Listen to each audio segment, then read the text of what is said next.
양시장이 나란히 연고점을 경신했습니다. 그래서 직전 고점이 언젠지 봤더니요. 차트를 좀 오랜 기간 거슬러 올라가야 했습니다. 대체로 한 2년 만에 최고치를 보여주고 있는데 코로나19 이전 시점을 회복한 것은 물론이고요. 그리고 2019년도의 고점을 이미 뚫었습니다. 그래서 2018년 말쯤 수준까지 다시금 올라와 있는 상황인데요. 앞으로는 어떻게 될까요? 계속해서 이런 연고점 경신 랠리를 쓸 수 있을지 시장 큰 그림으로 또 내일장 준비해 보시기 바랍니다. 절대 전략입니다. 토마토 투자자문의 고봉준 운용역 오늘 연결돼 있습니다. 안녕하세요. 네, 안녕하세요. 네, 한 주 전에 달러 약세로 인해서 상승장의 판이 만들어졌다 얘기를 해주셨는데 한 주 전은 비해서도 지수는 많이 올라왔습니다. 오늘 일장도 강했는데요. 한마디로 좀 표현 부탁드릴게요. 네, 오늘은 유동성을 이제 넘어서서 종목 장세로 진입한 것이 아닌가 이렇게 판단합니다. 네, 그렇게 보시는 이유는요? 앵커님께서도 언급하셨던 것처럼 이제 그 원달러 상대적인 강세 부분들은 한 몇 주 전부터 계속 관찰해왔던 부분인지라 이 부분이 시장에 유동성을 유입할 수 있는 조건이 완성이 되지 않겠느냐 그 측면에서 제가 바라봤던 것이고요. 지금 오늘은 삼성전자를 중심으로 해서는 외국계의 수급이 약간 분산되는 국면이 나왔습니다. SK 하이닉스도 조정을 좀 받는 반면에 여전히 지금 시장의 주도주 섹터인 언택트 쪽에 네이버나 카카오 쪽의 외국계를 중심으로 하는 수급은 여전히 양호하다. 그리고 현재 그 국면이 전 고점을 뛰어넘은 그림들이 나와 있는 상황이니까요. 이 부분들은 분명히 미국장의 경우에도 나스닥이라던가 필라델피아 반도체 쪽의 흐름들이 정고점을 경신을 해서 계속 올라가는 그림이다 보니까 현재 우리 증시도 당분간은 이 흐름들이 여전히 살아있을 거라는 생각을 하고 있습니다. 반면에 이제 시젠이라던가 이런 그동안에 약간 시가총액이 비대해진 종목군들 쪽은 조심할 필요가 있다라는 부분도 같이 병행해서 보실 필요가 있겠습니다.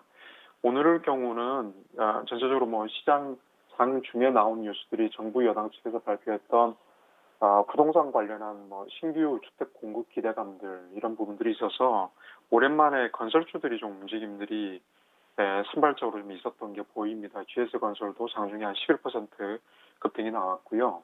대림산업이라던가 현대산업개발도 괜찮았고 흐름들은 괜찮았었습니다. 전체적으로 이제 시장이 기존의 그 유동성 장세 그러니까 약간 그 말의 고삐가 풀린 망아지 마냥 시장이 막 달리기 시작한다는 느낌도 일정 부분 들기 시작을 했습니다. 그래서 이 유동성 장세가 오면은 실적 장세 속에서 실적이 좀 나빠도 실적이 안 좋은 종목군들도 치고 달리는 경향들이 간간히 나옵니다. 그래서 지금은 종목 장세로 시장이 진입을 했다라고 봤을 때 이제부터는 종목적으로도 좀 선별적으로 보실 필요가 있는데요. 일단 전반적인 부분들은 환율 쪽에 1195원으로 오늘 마감이 됐으니까 1195원 언더로 마감이 됐으니까 당분간 1200원 언더에서 이 발판은 계속 유지가 될 것이라고 보고 있고요. 산발적인 매수세가 현재의 국면에서 좀 나눠지지 않겠느냐. 그런데 에너지 분산 국면들이 바로 어떤 변곡이 나와서 하락 국면으로 전환되기보다는 현재의 국면에서 종목별로 그동안에 상대적으로 올라가지 못한 종목군들로 새로운 매수세가 발현될 가능성이 높다 이렇게 판단하고 있습니다. 그러면 지수는 어느 정도 상방에서 묶어놓고 그리고 또 종목군들이 돌아가면서 지수는 제자리를 지키는 이 정도의 이 큰 그림을 그리고 계신 게 맞는지요? 제가 이렇게 이해를 했는데요. 네, 좋은 지적해 주셨습니다. 일단 지수선물 쪽이 현재까지 약간의 차익 실험 매물들이 외국계를 중심으로 해서 간간히 단일에는 차익 매도들이 조금씩 나오긴 합니다만 현재 3월 이후에 6월물 선물 그리고 현재 진행되고 있는 9월물 선물의 그 매수 강도 부분들이 전혀 어떤 변곡을 확실하게 명시적으로 보여줄 만큼의 예단할 수 있는 그런 추세적인 흐름들이 전혀 포착이 되고 있지 않습니다. 그러니까 이 부분들은 현재의 흐름들이 계속 진행이 된다면 앞서 언급드렸던 고점을 가고 있는 종목군들 쪽에서 그러니까 지수선물 쪽의 흐름들을 계속 상방을 제어해 놓은 상태에서 삼성전자를 위시한 그 외국계의 차익 매도가 조금씩 물량이 산발적으로 분산이 된다 하더라도 그 매수 강도가 다른 그동안에 오르지 못한 종목군들로 매기가 이양이 될 가능성이 있는데 개인적인 판단은 며칠 전에 보니까 미래에셋 자산운용에서 미국의 그 자회사 글로벌 엑스를 통해서 ETF를 출시를 했더군요. 근데 그 ETF 출시한 것이 보니까 디지털 의료 장비라든가 원격 의료 쪽에 관심을 두고 있는 걸로 그렇게 보입니다. 그래서 지금 향후에 예를 들어서 시장이 대형 섹터주 그러니까 제약 바이오를 상대적으로 묶어두고 그 부분들이 매기가 이양이 된다면 관심을 보고 있는 쪽은 그러니까 의료 장비 쪽 스몰캡들을 좀 관심을 보고 있습니다. 그래서 지금 지수 상단은 그러니까 종합 지수 상단으로는 오늘 2280포인트를 언저리를 회복하는 국면들이 있으니까요. 2300포인트까지를 목표로 해서 추세 전략들은 여전히 유효하다 이렇게 보시는 게 맞겠고 단기적으로 조금 올라간 부분에 있어서는 종목군별로 선발적으로는 차익 병행을 좀 하실 필요가 있겠다 판단하고 있습니다. 네. 그러면은 내일장에서는 어떤 점들을 좀 눈여겨봐야 될까요?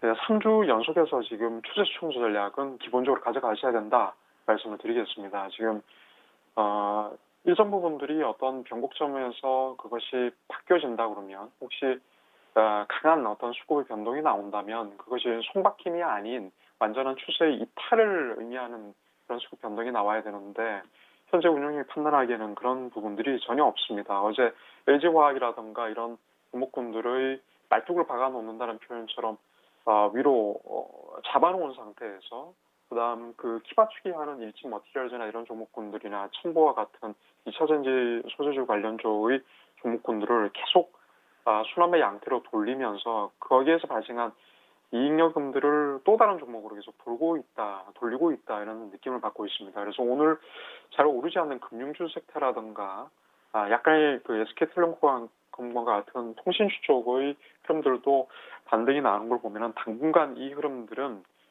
추세 수정 전략들은 상방으로 계속 견지가 될 것이고 지수 상단 역시도 8월 초반장에 8월에 옵션 만기주가 돌아오는 둘째 주 구간대까지는 일단 고점 영역을 조심스럽게 확장을 조금씩 해나가는 국면이지 않겠나 그렇게 판단을 하고요.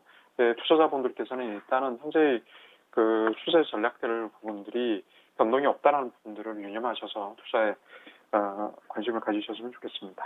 네. 시장 분위기로는 그러면 업사이드가 좀 더 있다라고 보시는 건데 그럼 종목을 고를 때는 어떤 점을 기준으로 해서 봐야 될까요? 섹터를 고르는 게 좋을까요? 아니면은 어떤 수급 주체를 통해서 투자 아이디어를 찾을 수 있는지 이 종목을 고르는 팁도 함께 좀 알려주세요.